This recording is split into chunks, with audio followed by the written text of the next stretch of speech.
Hey friends, it's Rosalind. Welcome back to our gardens and our tiny farm. Today I'm going to be sharing with you how to grow vertically in your garden to have all of those vining plants growing on tunnels to save room in your garden. So whether you have a small growing space or a huge garden, either way it's a great idea to have your vines growing up to save lots of space in your garden. But on this side we have our vegetables growing, and on this side we have all of our cut flowers growing. But if you walk under this tunnel, you will end up in what will eventually be our raised bed garden. But not only does it save space, but it kind of also adds a bit of magic to your garden. I mean, can you imagine having cucumbers and melons, pumpkins, whatever you might be growing in your garden dangling down here? I mean, by mid to late summer, this is going to be a very magical tunnel. Okay, come on in and I'm going to be sharing with you how we built these tunnels as well as what we're growing on here this season. The first thing we did is we came in with some string to ensure that the T-posts are all set in evenly. And the T-posts are exactly, let me see, 46 to 47 inches apart. You don't want them any farther apart than that.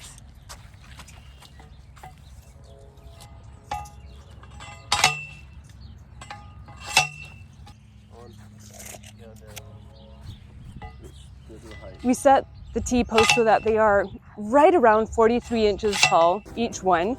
And then we brought in our cattle panels. The cattle panels are 50 inches by 16 feet long.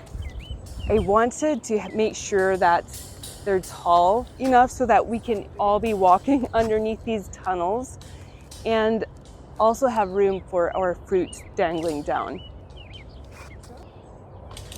You want your cattle panels to be on the inside of the T-posts.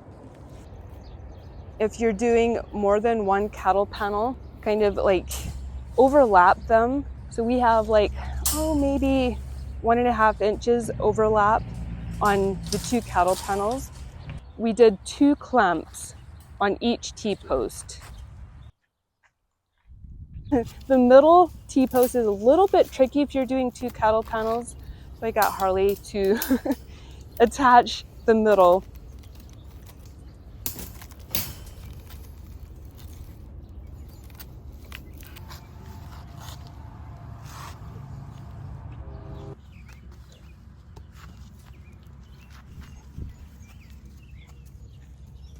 And that is all there is to it. Isn't that so simple? Especially if you have 2 people working on building these tunnels. So the tunnels are exactly, there's 2 back to back, and they are 97 inches deep by 49 inches wide. I mean, that is plenty of space for someone to walk underneath. I mean, 2 people could walk side by side. But if you turn this way, once you come out of the tunnels, right in here we'll have our herb garden and our raised bed garden. Eventually, this will be a very sweet and magical space. What we have planted so far on the first tunnel, so you can see the planting holes are about 12 inches apart. There's okra planted in the first couple of planting holes, and then the rest of the first tunnel is completely planted up with purple sweet potatoes. But let me show you what we're going to be planting on the second tunnel because I think it's going to be so magical.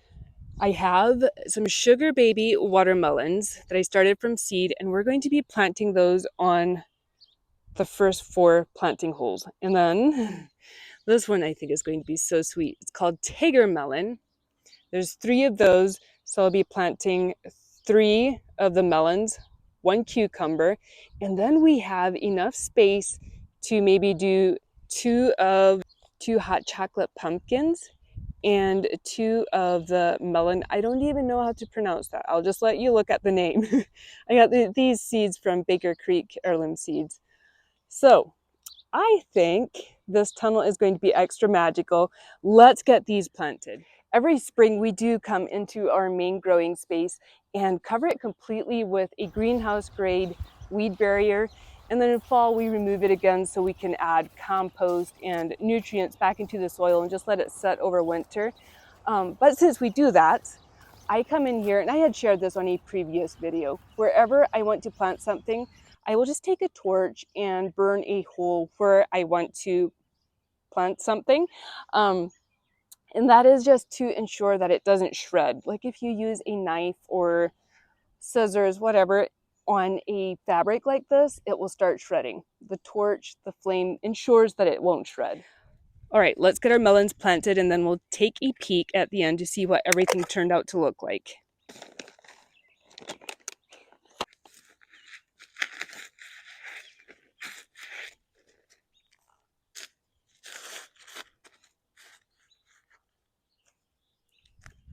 Everything is planted, and I thought I would just give you a little peek at what it looks like. So I did plant everything on the outside of the cattle panel, so it can just grow over on the outside. And the sweet potatoes will obviously be growing underground, but everything else will be growing up over the tunnels, and then the fruit will just be dangling in, like the cucumbers, the melons, the pumpkins.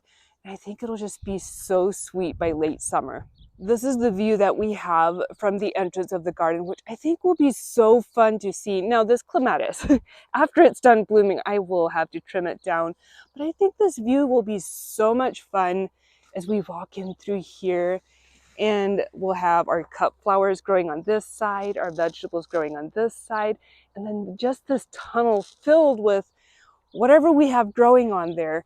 And eventually, our raised bed garden in the background. All right, friends, I hope it's been fun and helpful to you to see this tunnel come together and what we're growing in this space.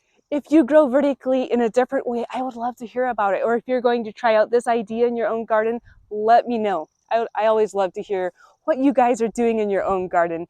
Have an amazing week, and I will see you right back here next Saturday. Bye.